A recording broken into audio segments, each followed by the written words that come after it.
Let's start on the economy, and unemployment is up, which is a worrying sign and a troubling reality for some people. Real people losing work, real people not being able to get all the work they want. This is what happens when you get a dozen interest rate rises in a row under Labor. This is what happens when you get soaring electricity prices and reduced power security under Labor. This is what happens when the unions get more control and new laws make it riskier for employers to hire more people. This is what happens when petrol prices and rents are too high and we have a cost of living crisis. And this is all worse for those who don't have a job. So the jobless rate is back above 4% now, at 4.1%, the highest it's been for 2 years, and higher, importantly, higher than when Labor won office. 650,000 jobs created under this Prime Minister. The fastest job growth compared to any major advanced economy in that period. Well, at least he's happy about it, but interest rates are not expected to ease until later this year, and the tax cuts don't come in till July. So the next little while will hurt family budgets and be crucial for the economy. Will we get a soft landing or crash into even higher unemployment?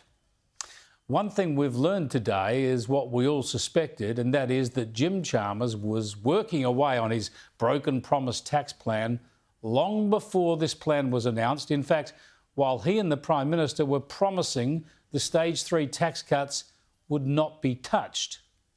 Do you think that it's really responsible to continue with the Stage 3 tax cuts in our current economic climate? Well, our position on the Stage 3 tax cuts hasn't changed. I think it's important to remember that because these tax cuts were legislated some time ago. Yeah, it's January the 10th this year. It's clear that what Chalmers was saying in that interview was simply not true, because 15 days later, they announced the broken promise tax plan.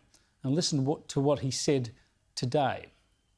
It's on the public record now that the changes to Stage 3 went to the Expenditure Review Committee on the Monday, the Cabinet on the Tuesday, the full Ministry on the Tuesday and the Party Room on the Wednesday.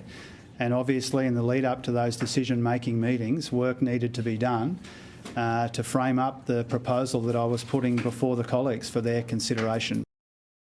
Yeah, you don't cobble together a broken promise tax plan in just a few days.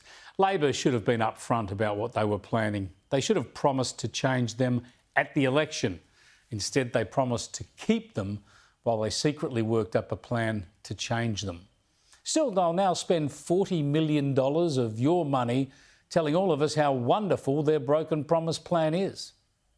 But once again, sadly shows that the government's got its priorities wrong. There's a cost of living crisis, and that $40 million should be going back to the taxpayers who paid that money to the government, not to be wasted on an advertising campaign.